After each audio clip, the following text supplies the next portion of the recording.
ஒன்றும் சொல்லலாம் இல்லைங்க. 20-12 கொட்டது கிட்டத்தட்ட பாருங்க உரமா மாறிடுச்சு. 3 இன்னைக்கா இது வந்து யூனிட் 2 சார். யூனிட் 2 யூனிட் 2ல வந்து 38, 39 ரெண்டு இது யூனிட் 1. இதெல்லாம் கேக்குதா? Waiting sir. நம்ம தாசி வெயிட் போட்டு எவ்வளவு யூனிட் 2ல எத்தனை டன் அதிகபட்சம் இருக்குது? 3 டன் 3500 வருது. ப்ராப்பரா வருதா? வீட்டுக்கு மட்டும் குறையாம வருதானே? குறையாம வரலன்னா நீங்க கேட்பீங்களா? யார்கிட்ட ஆமா. இன்ஃபர்மேஷன் கொடுப்பீங்க? இது சூப்பர்வைசர் ஆர்எஸ்கே சூப்பர்வைசர்கிட்ட கொடுப்பீங்க. சரியா வந்து அடுத்தது எஸ்ஐக்கு சொல்லுங்க. சரி, இது ரொம்ப கவனமா பாருங்க. கமிஷனர் ரொம்ப ஆர்வமா பார்த்துட்டு இருக்காங்க. சரியா பண்ணுறது. இது வந்து யூனிட் 2ல கம்மியா வருது. 1 டன் ஒரு 3 ஒரு 2.5 1.5 2 4 7 டன் வருமா டோட்டலா? ஏன் ஒரு நாள் 4 டன் வருது? என்ன காரணம்? அது வந்து நியூ இயர் அன்னைக்கு ஒர்க் பண்ணுது. நல்லா பண்ணுங்க. செக் பண்ணிக்கோங்க. Okay sir. அன்பு நண்பர்களே வணக்கம்.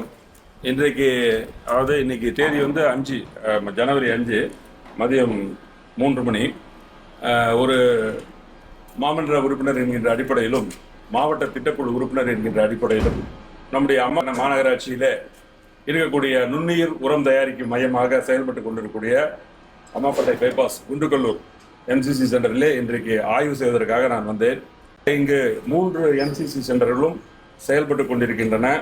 வீடுகளில் சேகரிக்கப்படும் மக்கும் குப்பைகள் இங்கு பார்த்தால் தெரியும். இத்தனை குப்பைகளும் தெருவிற்கோ அல்லது எங்கோ ஒரு இடத்திலே சென்று சேராமல் இவை அனைத்தும் முறையாக அந்த குப்பைகளில் சேர்க்கப்பட்டு அவை நுண்ணுயிர்கள் சேர்க்கப்பட்டு அவை அனைத்தும் உரமாகி கொண்டிருக்கின்றன.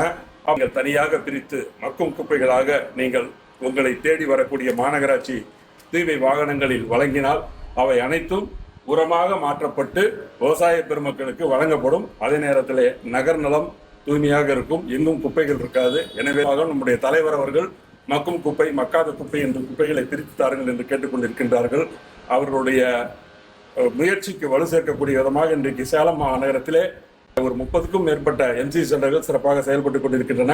நேரத்தில் நம்முடைய தலைமுறை நன்கு ஆரோக்கியத்தோடு இருக்கும் இந்த நேரத்தில் தெரிவித்துக் கொண்டு தொடர்ந்து உங்களிடம் நான் கேட்டுக்கொள்வதைப் போல உங்கள் வீட்டில் சேகரமாகும் குப்பைகளை மக்கும் குப்பைகள் மக்காத குப்பைகள் என்று தரம் பிரித்து தாருங்கள் என்று கேட்டுக்கொள்கின்றேன்.